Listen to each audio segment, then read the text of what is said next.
Well, hello, you beautiful souls. I hope you're having a great day. And that this start to the year, the Fire Horse, has been really nourishing for you. I know a lot of people, things are already starting to come through in terms of themes and some of the energies, but I'm just going to check the sound. We're good. So let's get started. Ooh, now today's a really important one, the deeper compassion, because it's something that everyone can relate to. Now, first and foremost, this is about my time working with kids.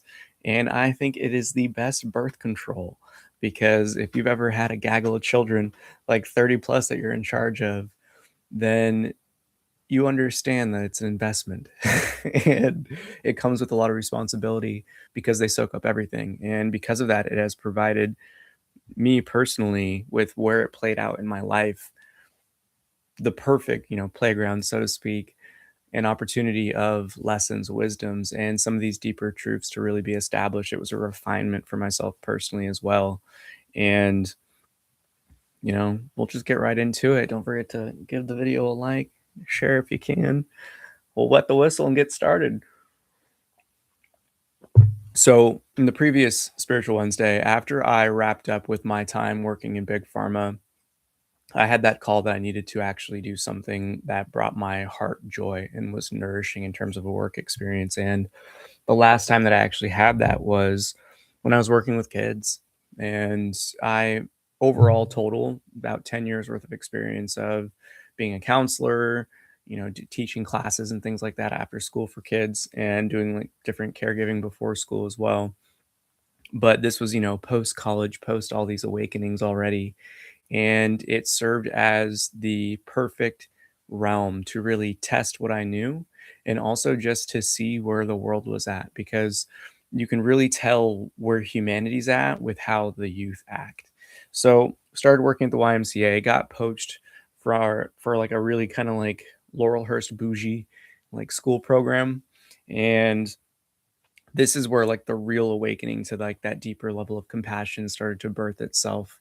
I was completely, you know, blown away by my mentor, Jared, at the time, who just the things that he taught and his approach to, coaching up kids. And it was very much a style that I resonated with because they need that type of not only example, but the opportunity to grow themselves and to be treated like humans and not like my generation where it was kind of like judge, jury, executioner, judge, judge style, where you were just, be quiet and speak when told to be spoken to and all that jazz. But, it really opened my eyes to a different way of how to coach and how to mentor.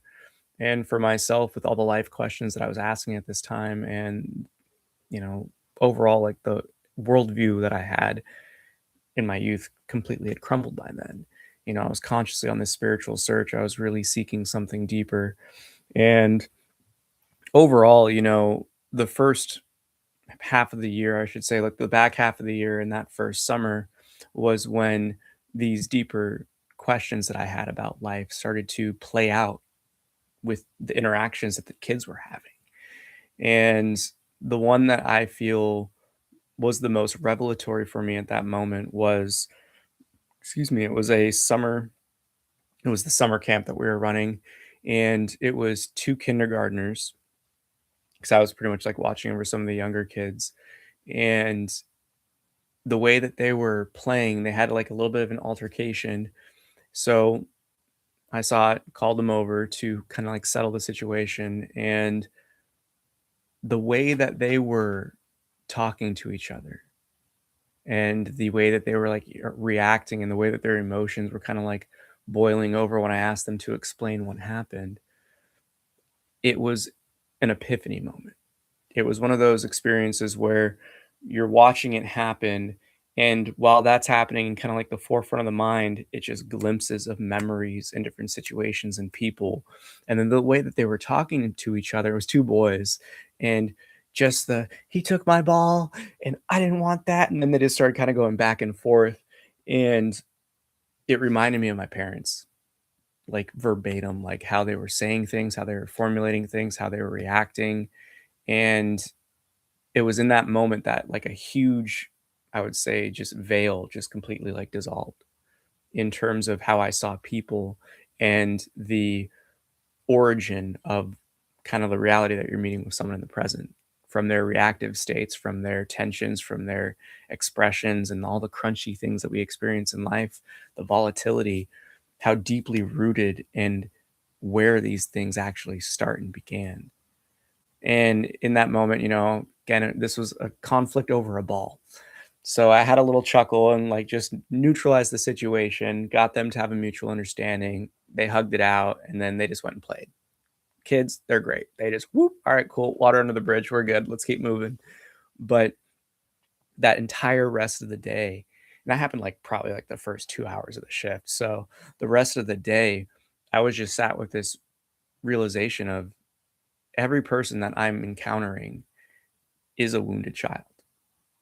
If they haven't done the healing, and even if they've done the healing, the deeply ingrained trauma responses, the reactivity, the emotional volatility, all of those things start and are programmed and are meshed within us at an early age.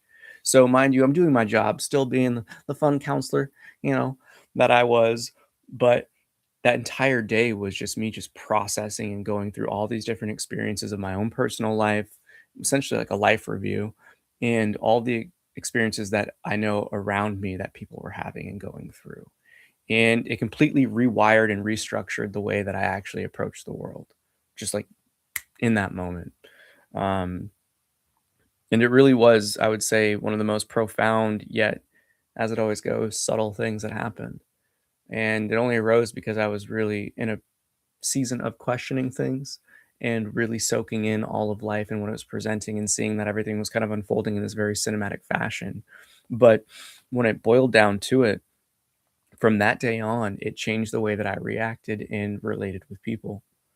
And even through dramas and stress and, crazy stuff of my own life at that time, it always is something that kind of comes up, is just remembering that it's like we're talking to someone's inner child in conflict. We're talking to someone's deepest wounds when there's something that, is crunchy that's happening, some drama, some theatrics, whatever it is that arises in terms of the situation. That volatility is always deeply rooted in something. And it impacted the way that I worked with coworkers, it impacted the way that I worked with kids, and it made me a more, I would say, compassionate person overall, just like instantaneously. And,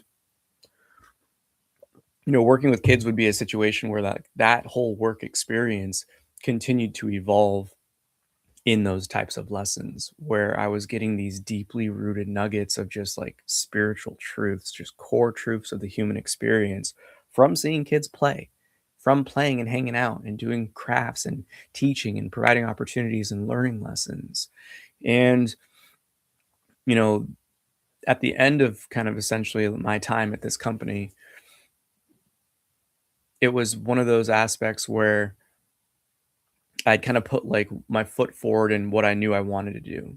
So before I get into kind of like the next little story about this is, when that moment happened with the kids, I knew at that point where I was like, okay, like my life is to help people. Like I've always known that it's been to help people. I just didn't really know how. And through that experience and kind of the things that were unpacking and ping ponging around, it was essentially like, okay, I'm going to master teaching things to kids and like imparting these spiritual truths so they don't have to deal with the hangups down the line where they'll grow into, these 60 something year old people who are doing the same type of thing that they did when they were 5. And it was a real big conviction that I had in my heart. So from that moment on, again, it was just this leading through example, but also leading to course correct and teach. So it really became, again, like the perfect little playground with all the different kids that I had to always teach and help them grow up, through asking them questions, them giving the answers, and then just talking and having this open dialogue where I kinda became the person that was, like, given all the troubled kids. I was always like that in terms of, like, even before college, but, like, it was even more noticeable that people were like, "Okay, like, send Peter to the groups where the kids are just like out of control and no one can like coach them and guide them. So that kind of progressed even more and more and more. So by the end of my time working with this program, I was essentially set to like the most problem child school. And the kids specifically were like the fourth and fifth graders, and they were apparently like the worst. And this is the craziest stuff to me is like when you have teachers telling you, like, oh, that kid's a little shit. Oh my God, they're little terrors. Like, I guess thanks for the intel, but like terrible delivery that some of these teachers would be talking like that. So it opened my eyes even deeper to another level of compassion of just like these people are teaching these kids and they're having like personal feelings about them when it's really they're just kids. They're growing, they're learning, they don't know anything, and you're judging them and you're treating them as like this scarlet letter. Oh, we gotta push them away and ostracize them. So when I had gotten to this group, it was essentially like all rowdy, a lot of kids with wild personality, very strong personalities, we could say. But yeah, they were wild kids. And I was there to essentially teach and coach up one of the other staff members there and completely, transform the group, split up the social groups, had them hanging out with different people, taught them to listen. And, again, so I'm going through this whole experience working with kids, getting these deeper aspects of life. And one of the things that I always see when it comes with conflict in people, and especially with kids, is that it's always just a listening thing. Communication is the first tool, I would say in the first pillar that everyone should always try to practice, master, and harness. And also know that communication is always the failure in everything that we experience in life, from work to the personal and especially the romantic. So when it came down to it, like the first thing that we did day one was just teaching kids how to listen. And I like to always kind of express it like this. When you're listening to someone talk, listen to them like you're listening to music. Don't interpret it. Just absorb it. Your body does it naturally. You don't need to assume or guess or think what they're saying. Just take it in. And then if you still have questions, when they're done speaking, ask questions, give insights, compliments, critiques, whatever it is. But you know, the group already started to change, but the one kid that I was warned about was still a rowdy kid. So I would say we fast forward about like a month and a half of me being here and into the school year where the kids are just sack tapping became a thing, and for non guys, I should say for the ladies, but it's guys know what it is. It's like when you hit each other in the nuts. Like it's not a fun game. It's not tight. And it's something that kind of I feel like is just one of those boy things. But they started getting to this fad of like sack tapping each other. And two kids did it that I saw, and when I saw it, like, firstly, at this school, it's like no touch, no assault policy, like, that's how it always is. So use my stern voice, they froze, and then they came over when I was like, "Come here." And I had this just heart to heart, and it was in this moment where I could see the bad kid because I saw just, like, the bad kid, quote, unquote, do it, and if I was not in this realm in essence of just like really opening myself up to compassion, communication, allowing myself to coach and nurture and provide like leadership, and I would say also just guide these kids, it would have been like, you're in trouble, you're kicked out, suspended, da da da da. Da. And in this moment, I just, as always, it's always a learning opportunity and a lesson.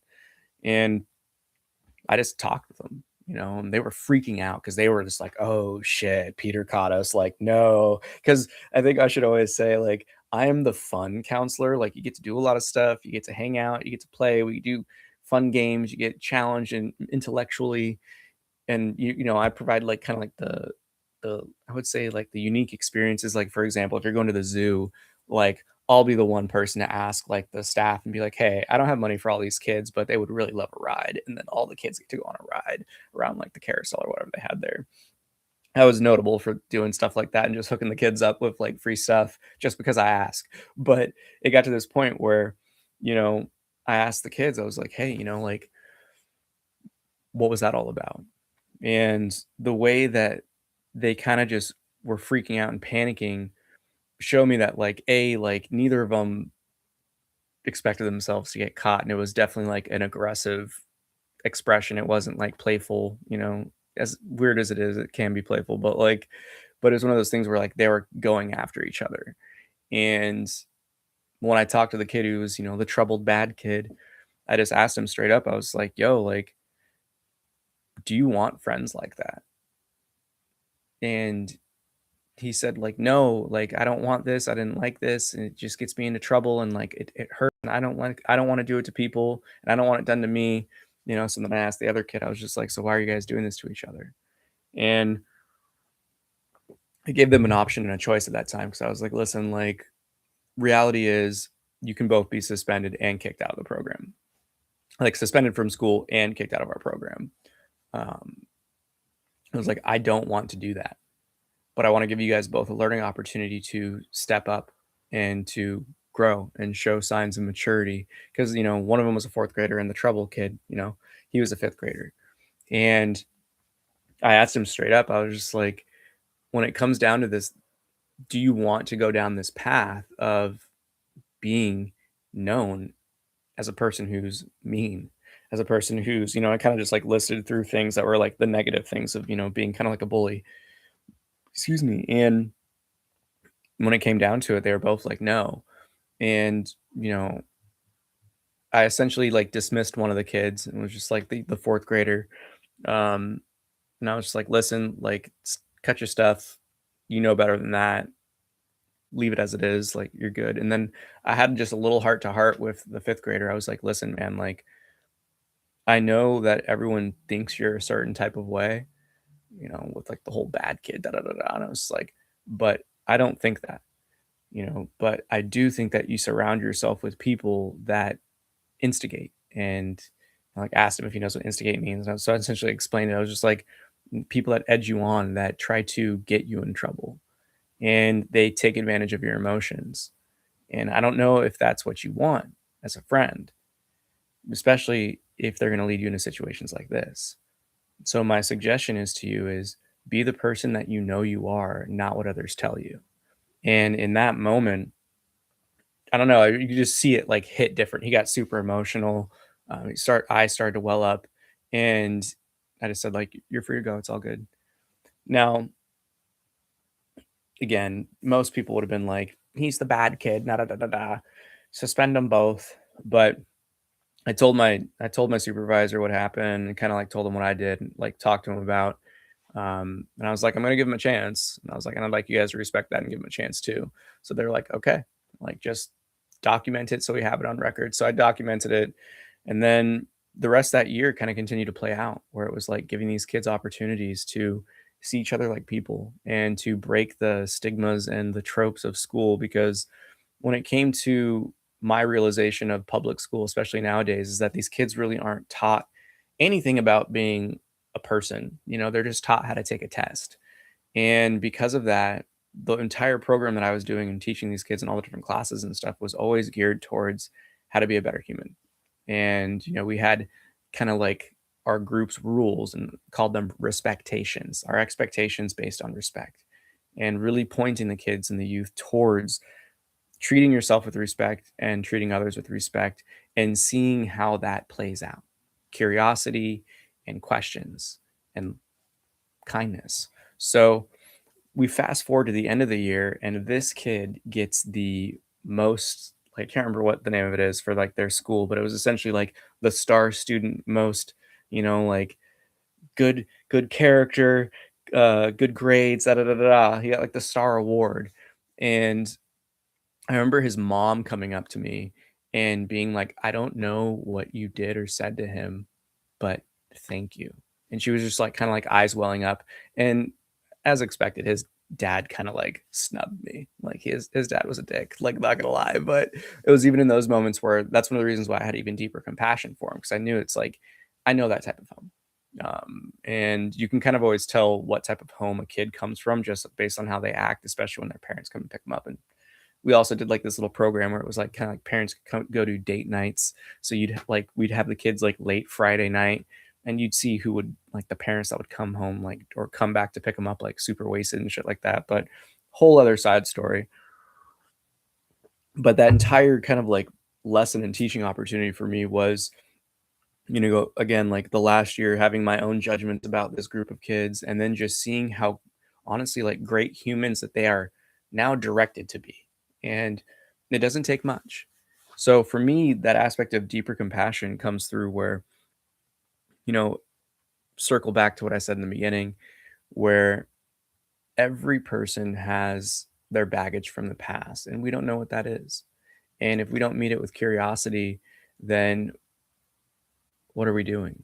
We're just throwing on judgments and assumptions. And I would say again, I double down that every person should take care of kids at some point, whether it be teaching or caregiving or any type of like counselor or, summer coach, whatever it is, like, because it provides these deeper lessons where you have to boil things back to their essence. Because if you can't explain something to a child, then you're not in a full understanding of it and you can't actually own it. So it was through this whole aspect of seeing like the transformation from the kid, seeing the changes that it all had with me, and just the different aspect of kind of being like the correctional counselor, that it actually inspired me fully to lean into my own practice, and that is full spectrum performance itself. So once I knew that, I was like, okay, cool. I can boil down these like really complex Eastern and Western mystic, and just like spiritual points and pointers into digestible truths for kids, that it can impact their lives, that it can change their lives, and that it can not only do that, but it can kind of just wipe the slate of all the old programming that was destructive and chaotic, and give them a better shot or chance at growing up in this wonky world. Um, because as the young kids would say, that the younger generations are cooked in my eyes. Like they have so much volatility and tension, and even just public school, like they don't get to be kids, so they don't get to have some of these real life experiences because everything is so, I would say, like cookie cutter and in the box. Where, you know, for me, the whole experience again just opened up this pathway of really teaching. And again, to be a great teacher, you have to have compassion. And it's also just one of those common sense things in my eyes, at least, where if you want to be treated with respect, obviously you have to treat others with respect. And if you want others to not judge you and assume things for you, you have to do that yourself.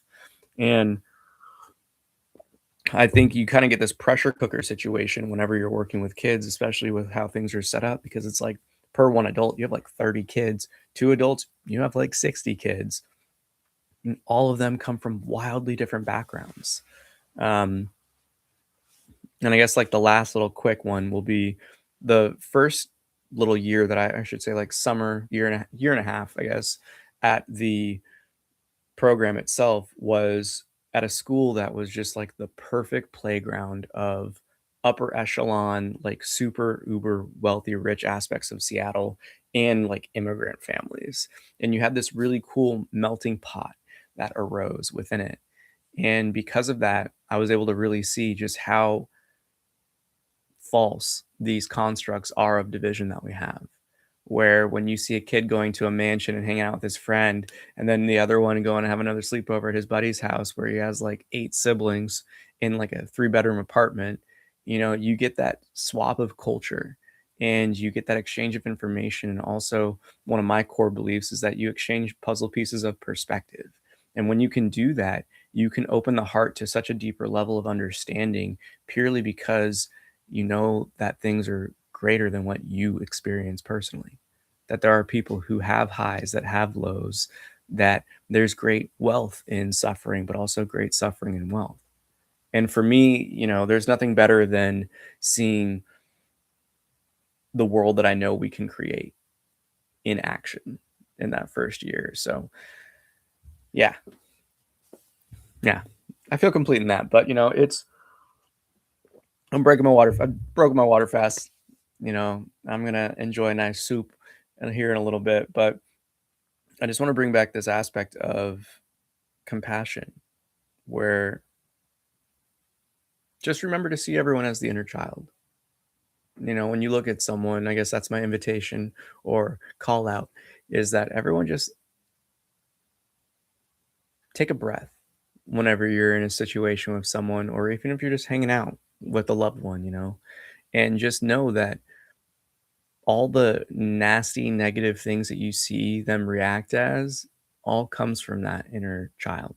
It all comes from, I know it's a spiritual cliche thing, but when it comes down to it, all of that boils down to a wound that they had ages ago. And most of the time, you realize it's not actually what you did or said. It's more so how it was reacted and held on to in some past pain. So the invitation for everyone is really just to give everyone a little bit more grace. Drop your judgments and assumptions on people. Be playful, be curious. And if you want to be about it, then act like you're about it. Enjoy life. We take so much for granted. And there's something that seeing kids being in that enamor of life, it's because they're just not holding on to things. And we don't need to take things personally, ever. Ever. What's the point? Just because someone wronged you doesn't mean you have to hold on to the burden. And that's for them to live with, not you. So, yeah, thanks for dropping in with this one. I love you so much. May the fruit of knowledge offer a seed, and in that seed may your love, will, and intuition give life and nourishment, for a tree shall grow, and in its shade may you find peace, and offer peace to all whom ask. Namaste. I bow the divine within you. I love you so much. Thanks for dropping in. Peace.